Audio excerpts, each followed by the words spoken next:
2021 was certainly as dramatic a year for the sport of mixed martial arts as we've seen in some time, with many fighters having come away from the 365-day period with a wide range of results. So for this video, as part of our end-of-year content, I'll be taking a look at the biggest winners and losers of 2021, one by one, just so we can get a sense of where some of the sport's most revered figures have ended up as we head into 2022. So let's get into it. Winner, Cyril Gane. 3 wins out of 3 bouts for the biggest threat to the heavyweight crown, Francis Cyril Gane, as he moves ever closer to his showdown with Francis Ngannou in January. As far as kicking the year off is concerned, who could ask for a better main event than one of the most interesting stylistic clashes the heavyweight division has seen in years? Last year, through his victories over Jairzinho Rozenstruik, Alexander Volkov, and Derek Lewis, Gane proved that he has the tools needed to keep Ngannou off of him. The question is whether he can do it for 25 minutes, because as we all know, there is no fighter on the planet who allows you a narrower margin for error than Ngannou. Either way, it looks like next year's about to start with a bang, possibly in the most literal sense of the word. Loser, Leon Edwards. How can a fighter who had an unbeaten year end up on the loser list? Well, call it unfair, but coming into the year, Edwards was widely considered to be one of the most underrated fighters on the roster, and I would argue that he still is, but he was always seen as someone who just couldn't connect with the fans, whether due to his fighting style or his knack for finding himself in rivalries with more popular athletes, Jorge Masvidal, Nate Diaz, Khamzat Chimaev, Kamaru Usman. But anyway, after his comeback matchup against Belal Muhammad ended prematurely, after an unfortunate accidental eye poke, Leon's momentum was once again lost. Then, after several failed attempts to make the fight, his opportunity to get in there with Khamzat Chimaev was thrown aside. Finally, if that wasn't enough, when Edwards actually got into the cage with Nate Diaz in what was a huge opportunity for his brand and an opportunity to put on a show, Nate pretty much managed to steal a very Diaz-ish moral victory by nearly stopping him with strikes in the final minute after a previous 24 of fairly clear domination for Edwards. I do feel for Leon, I really do, but I do think he's in the loser pile this year. Hopefully that changes in 2022 because all things considered, he doesn't really deserve it. Winner, Julianna Pena. I don't know about you, but I'm actually still kind of shocked that Julianna Pena managed to upset Amanda Nunes. I don't believe that it was enough of a negative to put the Lioness in the losers pile, but if anyone deserves to be a winner based on their ability to flip the script, Julianna Pena comes in first on that list. Whether she can retain her title through 2022 is anyone's guess, and if you can bet on one thing, it's that we're likely going to see a rematch. A bout that will likely see Pena come in once again as the underdog. But win, lose or draw, the reigning bantamweight queen's place in history has already been solidified beyond any doubt. Loser, Tony Ferguson. I do hate to include Tony here. While he did fight just once last year, so much was hinging on that battle with Beneil Dariush. So much that would let us know where he was at within the 155-pound mix, and how much he had left to offer after all of those wars. And unfortunately, even the freakishly durable El Cucuy was made to look very human on that night. And though the losses to Gaethje and Oliveira left us with at least some hope of resurgence, I don't know.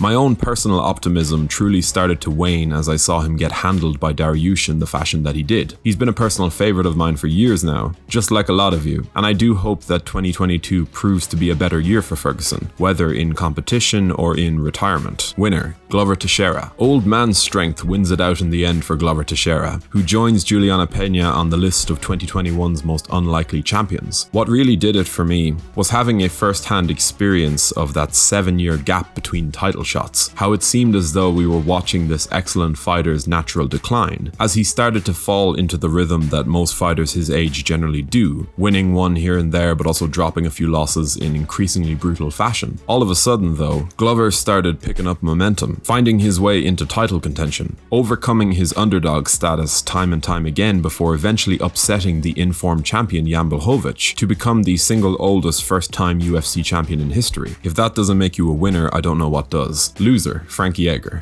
Frankie. The once incredibly durable former lightweight champion has finally run into the type of form that really does make me seriously question his future. Sure, losing to guys of Corey Sandhagen and Pedro Munoz's level isn't exactly a death sentence to your prospects, but at his age, given the miles on his tank, and the incredible depth and strength of the bantamweight division as a whole. I just don't know how far the answer can go moving into 2022. Yeah, look, he's certainly been fighting elite opposition, but with him now having turned 40, 2021, all things considered, kinda seemed like a wake-up call of a year for this former champion. And who knows, we might not even get to see him that much next year. A legend of the sport, but a terrible year by any standard. On a quick side note, if you're enjoying this content and would like to stay up to date with all of our weekly uploads, be sure to subscribe to the channel before leaving a like and a comment to keep YouTube's algorithms fully aware of the fact that we are still acting as the unofficial YouTube fan club for Stephen Thompson. We still love you, Wonderboy, holes in your game and all, and I hope that you had a very happy Christmas. Also, we recently set up a Patreon account, so if you want to help support the channel, link is in the description. Winner, Jose Aldo. In contrast to the problems recently encountered by his longtime rival, the aforementioned Frankie Edgar, the featherweight legend Jose Aldo had one hell of a year, going 2-0 with a pair of victories against strong opposition in Pedro Munoz, and even more impressively, Rob Font. And it wasn't like this was some old veteran sneaking his way past newer opposition based on savvy and experience alone. The bantamweight version of Aldo is actually still improving, still very clearly adding weapons to his arsenal that are making him an incredibly tough night out for anyone at 135 pounds right now. And on a personal level, it was hard not to be incredibly happy for this future Hall of Famer, as he continues to move past and improve beyond a very dangerous dip in form a few years back. Loser, Jon Jones. For the first time since he broke into the UFC back in 2008,